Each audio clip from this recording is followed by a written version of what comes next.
Donc moi je suis installé à Beaufou depuis 2016 en vache allaitante et veau de boucherie avec mes deux associés. Pour faire mon discours, j'ai pas fait le tour de mon canton pour faire un grand débat, car pas besoin, de toute façon tout va bien. Pour revenir sur notre année cantonale, on a fait une belle manifestation durant le Tour de France, avec un repas 100% vendéen qui a attiré plus de 800 personnes sur la commune de Beaufou. Ensuite, on a récolté notre blé pour l'association Sac de Blé, sur une parcelle de 8 hectares, qui n'a pas vu d'entreprise pousser sur le terrain depuis 5 ans. Logique, tout va bien. Et puis, en fin d'année, on a travaillé sur le repérage des agriculteurs de plus de 55 ans. La restitution s'est faite lors de notre AG sur les résultats. Et les résultats sont que 1/3 des exploitants du canton vont partir à la retraite d'ici 5 ans. Et dans ces 1/3 d'exploitants qui vont partir, 1/3 veulent, je dis bien veulent, installer un jeune. Un autre tiers savent que l'exploitation vont partir à l'agrandissement.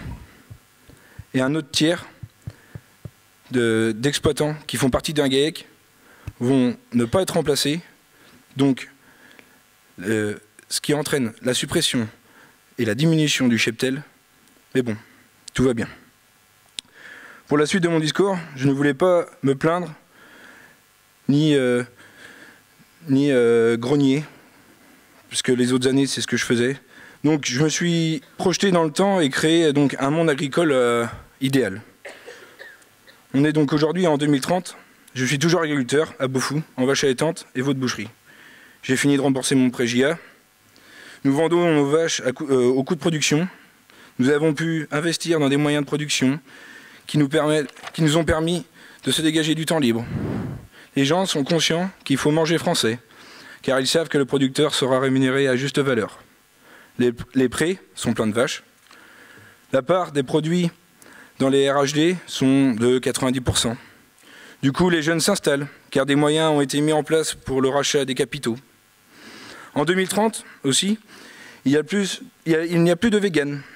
L214 a disparu, car les gens ont pris conscience que le bien-être animal est respecté, que les doses phytosanitaires sont aussi respectées. Les médias nous ont laissés tranquilles. Les gilets jaunes sont rendus à l'acte 956. L'agriculture dégage une bonne image, l'image d'un métier où il faut être passionné et qui rémunère. Les sangliers ne sillonnent plus les cultures. Les contrats MAE, agriculture biologique, sont respectés. Les agriculteurs n'ont plus de normes abusives. On travaille main dans la main avec les différents opérateurs industriels, GMS, abattoirs, pour que tout le monde vive et que les consommateurs soient contents. Et avec tout ça, tout ira bien. Merci.